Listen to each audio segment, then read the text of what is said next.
أعوذ بالله من الشيطان الرجيم پناہ مانگتا ہوں میں اللہ کی شیطان مردود سے۔ بسم الله الرحمن الرحيم شروع اللہ کا نام لے کر جو بڑا مہربان نہایت رحم والا ہے۔ أعوذ بالله من الشيطان الرجيم بسم الله الرحمن الرحيم وما أرسلنا من رسول إلا ليطاع بإذن الله ولو أنهم إذ ظلموا أنفسهم جاءوك فاستغفروا الله واستغفر لهم الرسول لوجدوا الله توابا رحيما فلا وربك لا يؤمنون حتى يحكموك فيما شجر بينهم ثم لا يجدوا في أنفسهم حرجا مما قضيت ويسلموا تسليما وما أرسلنا من رسول اور نہیں بھیجا ہم نے کوئی بھی رسول الا لیطاع مگر اس لیے تاکہ ان کی اطاعت کی جائے بِإِذْنِ اللہ اللہ کے حکم سے۔ وَلَوْ أَنَّهُمْ إِذْ ظَلَمُوا أَنفُسَهُمْ اور اگر بے شک وہ لوگ اِذْ ظَلَمُوا أَنفُسَهُمْ جب وہ زیادتی کر چکے اپنے آپ پر جاؤ کا وہ آ جاتے آپ کے پاس فاستغفر اللہ پس وہ اللہ سے معافی مانگتے واستغفر لهم الرسول اور ان کے لیے بخشش کی دعا کرتے رسول بھی لوجد اللہ البتہ پاتے وہ اللہ کو توابا توبہ قبول کرنے والا رحیما مہربان۔ فلا وربک قسم ہے تیرے رب کی لا یؤمنون یہ ایمان نہیں لائیں گے یہ ایمان نہیں لا سکتے یہ ایمان والے نہیں ہو سکتے حتی یحکموک یہاں تک کہ یہ آپ کا فیصلہ ماننے فی ما شجر بینہم ان معاملات میں جو اختلاف ہو ان کا آپس میں ثم لا یجدوا فی انفسہم پھر نہ پائیں وہ اپنے دلوں میں حرجن کوئی بھی تنگی مما قضیت اس معاملے میں جو آپ کا فیصلہ آ چکا وَيُسَلِّمُوا تَسْلِيمًا اور وہ تسلیم کر لے آپ کے فیصلے کو دل کی خوشی سے۔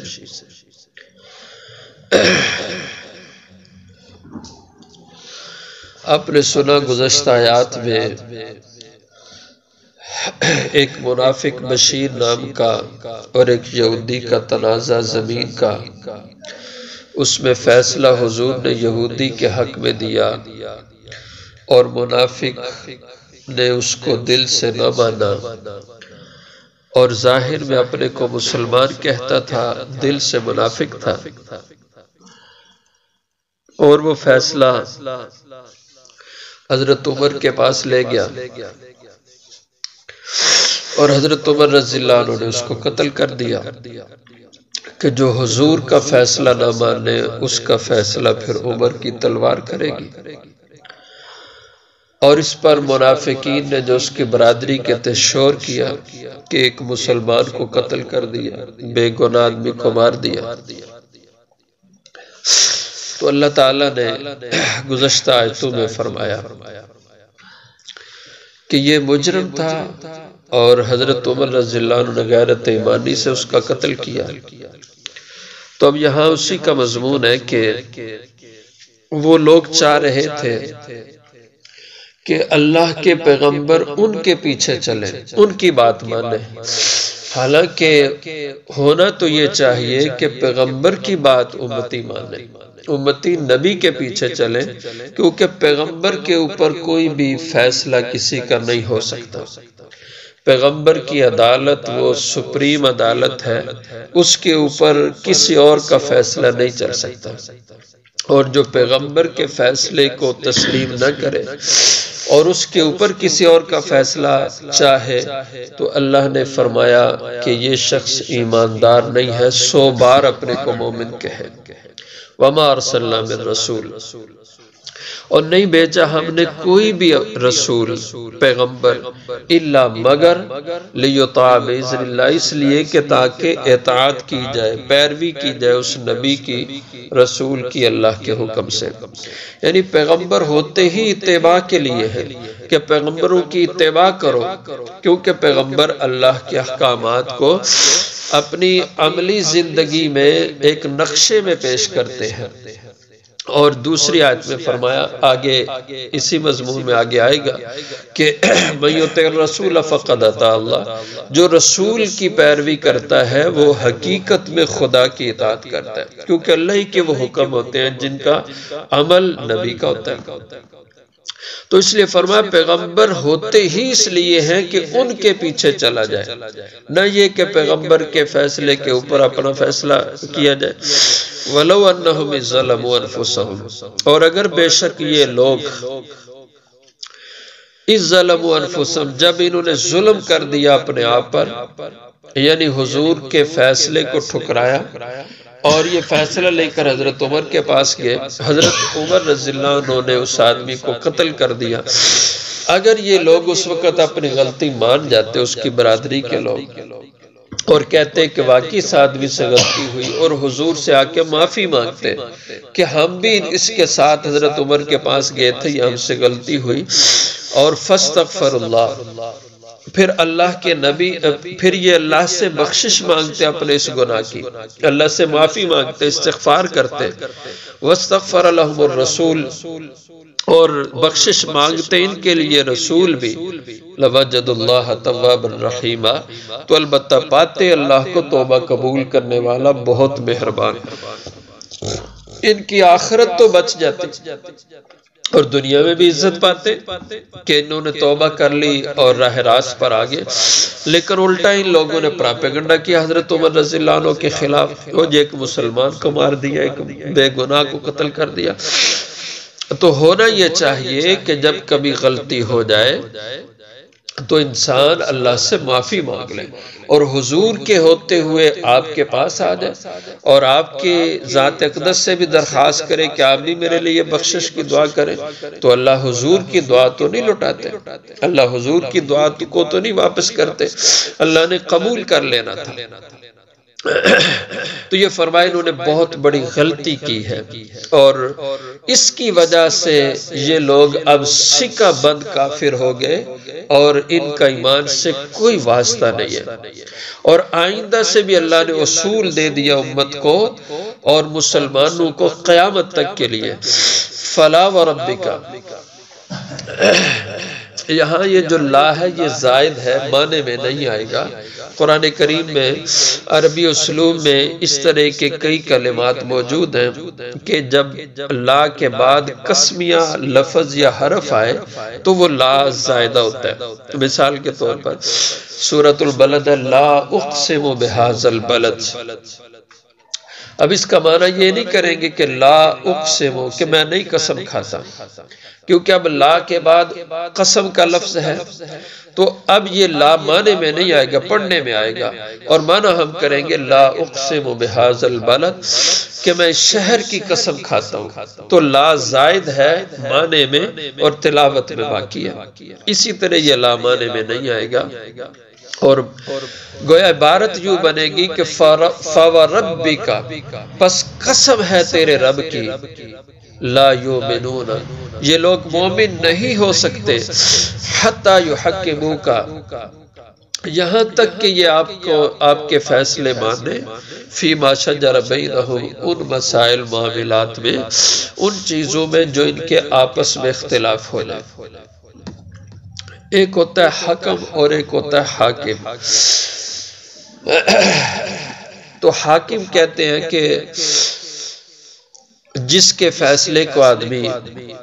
مجبوراً تسلیم کرے، خواہ دل چاہے یا نہ چاہے۔ جیسے عدالت کا جج ہوتا ہے، وہ فیصلہ دیتا ہے اور آدمی کو فیصلہ ماننا پڑتا ہے، کبھی اس کے خلاف ہوتا ہے پھر بھی اس کو ماننا پڑتا ہے، تو یہ حاکم ہوتا ہے۔ اور ایک ہوتا ہے حکم، کاف کے بعد ہا کے بعد الف نہیں ہے، اس میں حکم کا لفظ ہے، یہ حکم سے ہے۔ حکم کا ہوتا ہے کہ جس کا فیصلہ آدمی دل کی خوشی سے مانے، جس کے فیصلے کو دل کی خوشی سے اور دل کی فرحت سے تسلیم کرے، دل میں کوئی اس کے فیصلے کو ماننے میں تنگی نہ ہو، تو ایسا حکم ہوتا ہے۔ تو جو حق کے منہ کا، حضور کو جب تک اپنے اختلافات میں حکم نہیں مانتے، آپ کے فیصلوں کو دل کی خوشی سے تسلیم نہیں کرتے، تو اللہ نے فرمایا لا یؤمنون، اس وقت تک یہ مومن نہیں ہو سکتے۔ اور حضور نے ان کے کسی اختلاف میں فیصلے دے دیا، ثم لا یجدوا فی انفسہم حرجا، تو ایمان یہ ہے کہ حضور کے فیصلے کے بعد پھر نہ یہ پائیں اپنے دلوں میں حرجن، کسی قسم کی تنگی، مما قضیت، اس معاملے میں جو آپ نے فیصلہ دے دیا، وَيُسَلِّمُوا تَسْلِيمًا، اور آپ کے فیصلے کو تسلیم کر لیں دل کی خوشی سے۔ یہ اب ہمیشہ کے لیے اللہ جل شانہ نے مسلمانوں کو ایک راستہ دے دیا، اور ایک اللہ تعالیٰ نے مسائل کے حل کے لیے ایک ضابطہ دے دیا کہ جس مسئلے میں بھی تمہیں کوئی اشتباہ بنے، تمہیں کوئی اختلاف آپس میں بنے، تمہارا آپس میں کوئی نزاع اور جھگڑا ہو، وہ مسئلہ دنیا کے معاملے کا ہو یا دین کے معاملے کا ہو، تو اس کا فیصلہ شریعت سے لو۔ حضور کی زندگی میں تو آپ کی ذات سے لینا تھا، حضور کے بعد اب قرآن پاک ہے،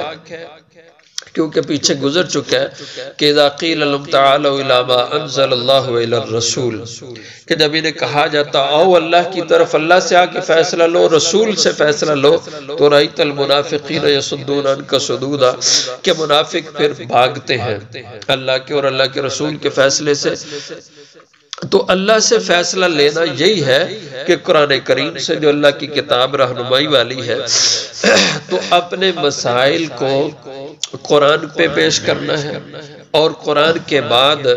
حضور جب دنیا میں اب نہیں رہے تو اب حضور کی سنت پر اپنے مسائل کو پیش کرنا ہے۔ اب جو مسئلہ قرآن اور سنت سے مل جائے گا وہ شریعت ہوگی اور وہ اللہ کی رضا کا ذریعہ بنے گا، اور جو کسی کا عمل کوئی بھی طریقہ وہ حضور کی شریعت کے مطابق نہیں، حضور کے شریعت کے خلاف ہے، اور اس آدمی کو بتایا بھی گیا کہ حضور کی شریعت کا مسئلہ یہ ہے، حضور اکرم صلی اللہ علیہ وسلم کی سنت یہ ہے،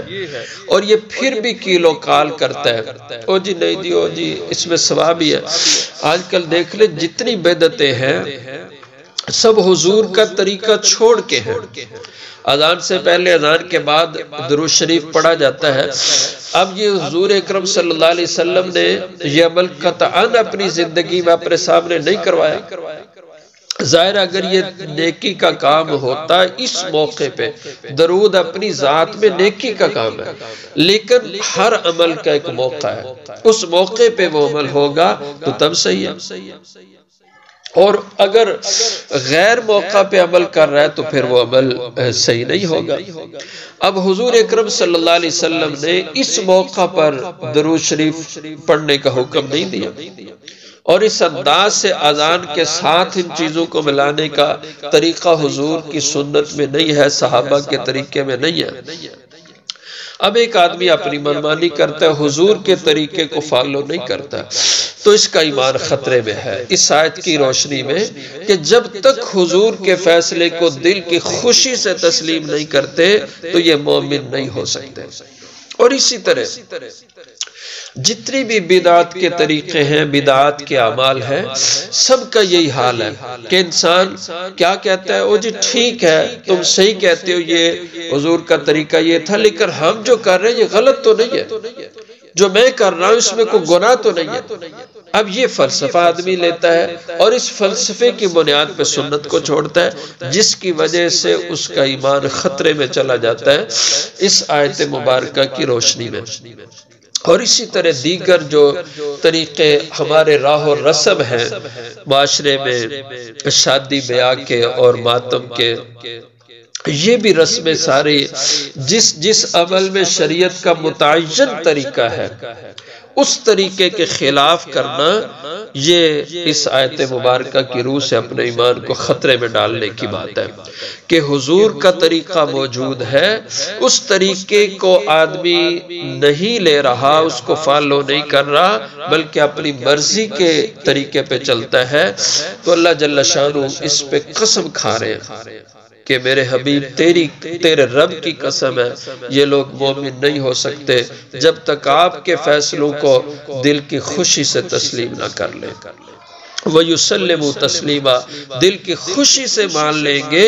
اور اس پر چلیں گے تب مومن ٹھہریں گے، اور اگر آپ کے فیصلے نہیں لیتے، اپنی من مانی مرضی کرتے ہیں، تو یہ پھر مومن نہیں کہلائیں گے۔ اور اللہ جل شانہ نے قسم کے ساتھ اس مضمون کو مضبوط کیا ہے۔ اس لیے ہم مسلمانوں کو آج اپنے طرز پہ غور کرنا چاہیے، اپنے اعمال طور طریقوں پہ غور کرنا چاہیے، کہیں کوئی ہمارا عمل شریعت اور حضور کی سنت کے خلاف نہ ہو، اور ہمیں اگر اس مخالفت کا پتہ چلے اور پھر بھی ہم حضور کے مخالف طریقے پر اڑے رہیں اور اس پر چلے رہیں، تو یہ ہمارے ایمان کے لیے بہت بڑا خطرہ ہے۔